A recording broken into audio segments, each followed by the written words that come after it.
పెందుర్తి నియోజకవర్గ ప్రజలకు అన్ని విధాలా రుణపడి ఉంటారని కూటమి ఎమ్మెల్యే పంచకర్ల రమేష్ బాబు అన్నారు. సుజాత నగర్లో ఒక ప్రైవేటు కళ్యాణ మండపంలో పెందుర్తి నియోజకవర్గం నాయకులు కార్యకర్తలు ఏర్పాటు చేసిన అభినందన సభకు ఆయన హాజరయ్యారు. ఈ సందర్భంగా ఆయన మీడియాతో మాట్లాడుతూ 24 గంటలు ప్రజలకు అందుబాటులో ఉండే విధంగా జవాబుదారీతనంతో సుపరిపాలన అందిస్తారని హామీ ఇచ్చారు. ఇతర నాయకులు ఎవరితో మధ్యవర్తిత్వం లేకుండా నేరుగా ప్రజా సమస్యలు పరిష్కరించేందుకు ప్రణాళిక సిద్ధం చేసుకున్నారని తెలిపారు. తమ అధినేత పవన్ కళ్యాణ్ అడుగు జాడలు నడుస్తూ నీతివంతమైన పాలనను ప్రజలకు చేరువ చేస్తారని అన్నారు. అందరిలా ప్రగల్భాలు పడికేవాడిని కాదని ప్రజా ఉపకరణకు ఎల్లవెల్లలా ముందుంటారని చెప్పుకొచ్చారు.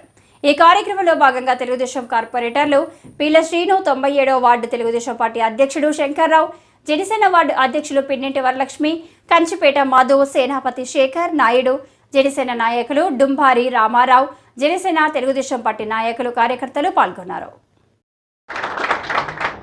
జీవితాంతం రుణపడి ఉంటాను. మరి ఇక్కడికి వచ్చేసరికి నన్ను ప్రోత్సహించిన తెలుగుదేశం లీడర్లందరికీ పేరు పేరున, అలాగే క్యాడర్కి కానీ బీజేపీ లీడర్స్కి క్యాడర్కి, మరి జనసేన అయితే నా కుటుంబ సభ్యులు, వాళ్ళైతే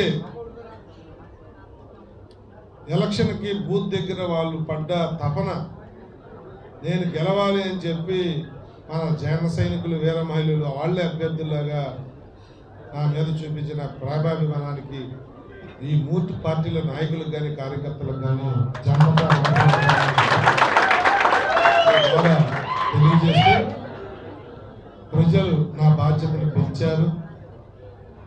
తప్పకుండా అనునిత్యం మీరు ఇచ్చిన ఈ తీర్పుకి శిరస్సు వంచి మీకు పాదాభివందనం చేస్తూ ఎప్పుడు అది గుర్తు చేసుకుంటా ప్రతిరోజు కూడా దాన్ని స్మరించుకుంటూ మీ సేవలో పునరంకితం అవుతానని చెప్పి, మీ నిర్ణయం చాలా మంచి నిర్ణయం అని మీరు అనుకునే విధంగానే ఒళ్ళొంచి పనిచేస్తానని చెప్పి మీకు మాటిస్తాను. మరి ఇంత గొప్ప తీర్పు రాష్ట్రంలో ఇచ్చిన ప్రజలకి, రాష్ట్ర ప్రజలకు కానీ మా జిల్లా ప్రజలకు కానీ, నాకు జిల్లా మీద కూడా బాధ్యత ఉంది, జిల్లా అధ్యక్షుడికి, మా జిల్లా ప్రజలకు కానీ మా నియోజకవర్గ ప్రజలకు కానీ, మరి ముఖ్యంగా ఇక్కడ టిక్కెట్కి వచ్చినప్పుడు చిన్న డిస్టర్బెన్స్ జరిగిన రాని వాళ్ళు మరి బాధ ఉంటుంది, దానికి తప్పని నేను చెప్పను. ఆ బాధతో కొన్ని రోజులు మేము ఇబ్బంది పడ్డప్పటికీ కూడా చాలామంది తెలుగుదేశం నాయకులు పార్టీ నిర్ణయమే మా నిర్ణయం అని చెప్పి ముందుకొచ్చి నన్ను ప్రోత్సహించిన ఇలాంటి నాయకులందరికీ కూడా పేరు ధన్యవాదాలు, కృతజ్ఞతలు తెలియజేస్తూ, మరి ఎవరి బాధ్యతలు వాళ్ళు నిర్వర్తించారు. కార్పొరేటర్లు కానీ, సర్పంచులు, ఎంపీటీసీలు కానీ, మాజీ జడ్పీటీసీలు, మాజీ ఎంపీపీలు కానీ, ఇతర స్థానిక సంస్థల్లో పోటీ చేసిన గెలిచిన ఓడిన అభ్యర్థులు కానీ, తెలుగుదేశం, బీజేపీ, వైసీపీ పేరు కూడా ఎందుకు వచ్చిందంటే వైసీపీలో కూడా చాలామంది నాకే పనిచేశారు.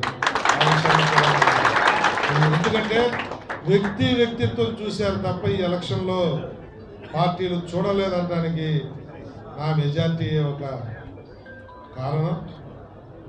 వారికి ఏ పార్టీలో ఉన్నా నాకు సహకరించి నన్ను ఆశీర్వదించిన వారికి కూడా పేరు పేరున నాకు సహకరించిన నాయకులకి, కార్యకర్తలకి, ఓటర్కి ధన్యవాదాలు తెలియజేస్తూ, జన్మతా నేను నా కుటుంబం రుణపడి ఉంటుందని చెప్పి తెలియజేస్తూ, అర్ధరాత్రి అవసరం వచ్చిన మళ్ళీ చెప్తున్న ఎలక్షన్లో చెప్పిన మాట, ఈ రోజు వరకు 2 సార్లు ఎమ్మెల్యే చేసినప్పుడు 3వ ఎమ్మెల్యే అయినా నా ఫోన్ పిఏలు ఎత్తటమో గన్మెన్లు ఎత్తటమో ఆ ప్రాక్టీస్ లేదు.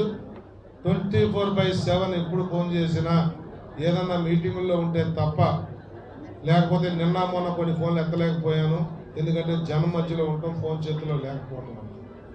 నిన్న కూడా పవన్ కళ్యాణ్ గారితో మీటింగ్కి వెళ్ళడం వల్ల కూడా కొన్ని గంటలు ఫోన్ ఎత్తలేకపోయాను. అలాంటి సందర్భాలు తప్ప 24/7 ఏ టైం అయినా కూడా మీరు నాకు ఫోన్ చేయొచ్చు. ఎక్కడ ఇబ్బంది ఉంటే అక్కడికి వచ్చి నిలబడతానని చెప్పి మీ ద్వారా